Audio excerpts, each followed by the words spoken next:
नमस्कार। तो शुरू करते हैं आज की वीडियो को इस छोटे से इंट्रो के साथ। तो हिंदू रीति रिवाज में जन्म से लेकर मृत्यु तक 16 संस्कार होते हैं, जिसमें से दाह संस्कार को हिंदू धर्म में अंतिम संस्कार कहा जाता है। अंतिम संस्कार के दौरान एक मृत शरीर को जलाकर इस दुनिया से विदा किया जाता है। अंतिम संस्कार के दौरान भी कई तरह की रस्मों की अदायगी की जाती है, जैसे सिर मुंडवाना, मृत शरीर के चारों तरफ चक्कर लगाना और जलती चिता में से लाश के सिर को डंडे से फोड़ना।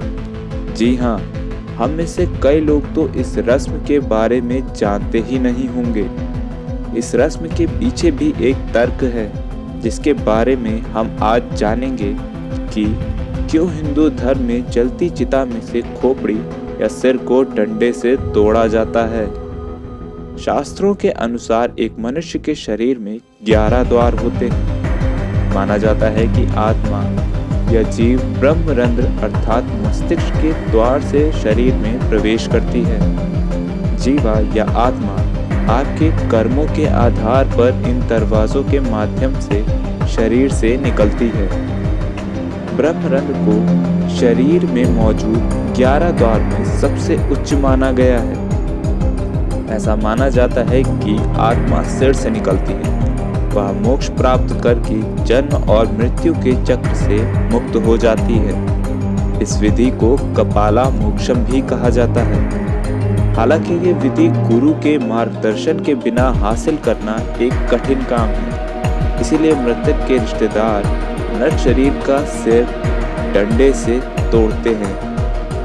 अब बात करते हैं कि सिर को तोड़ने के लिए डंडा 3 बार ही क्यों मारा जाता है। ये एक तरह की रस्म है। एक बार जब चिता जल जाती है तो कर्ता अर्थात मुखाग्नि देने वाला व्यक्ति बांस के डंडे से मृत व्यक्ति की खोपड़ी पर 3 बार मारता है, क्योंकि एक बार में वो आसानी से नहीं टूटती है, इसीलिए 3 बार मारते हैं। जब वो खोपड़ी या कपाली को डंडे से मार कर तोड़ते हैं तो चिता की गर्मी की वजह से खोपड़ी जल्दी टूट जाती है।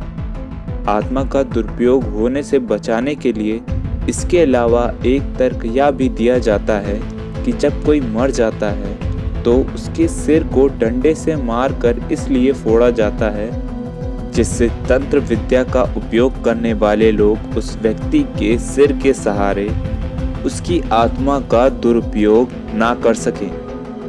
यह भी कहा जाता है कि इस सिर के द्वारा तांत्रिक उस व्यक्ति को अपने कब्जे में कर सकता है और उसकी आत्मा से गलत काम करवा सकता है। कपाल क्रिया से जीव की इस शरीर से मुक्ति आसान हो जाती है। इसके बाद ही वो अपनी आगे की यात्रा पर जा सकता है। यहाँ तक कि जिन मामलों में शव को सीएनजी से जलाया जाता है, वहाँ भी कपाल क्रिया अवश्य करवाई जाती है। ऐसा माना जाता है कि कपाल क्रिया के बाद जीव कपाल क्रिया करने वाले की इंद्रियों से सब कुछ ग्रहण करने लगता है, अर्थात देखने सुनने लगता है। इसीलिए मृत्यु के बाद करुण कथा आदि करवाई जाती है, जो क्रिया करने वाले के माध्यम से मृत व्यक्ति की आत्मा सुनती है। इस प्रकार अपने पाठ पुनः पढ़ते हुए 10वें दिन यथाकर्म अपनी अगली योनि में व्यक्ति गमन करता है। यही कारण है कि लावारिस मिलने वाली लाशों का भी अंतिम संस्कार करवाया जाता है। तो दोस्तों, वीडियो को लाइक ज़रूर करें और जिन लोगों को कपाल क्रिया के बारे में पहले से पता है वो हमें कमेंट करके बताएं और चैनल को सब्सक्राइब करके बेल आइकन ज़रूर दबाएं, जिससे आपको हमारे चैनल की सारी नोटिफिकेशन सबसे पहले मिले। धन्यवाद।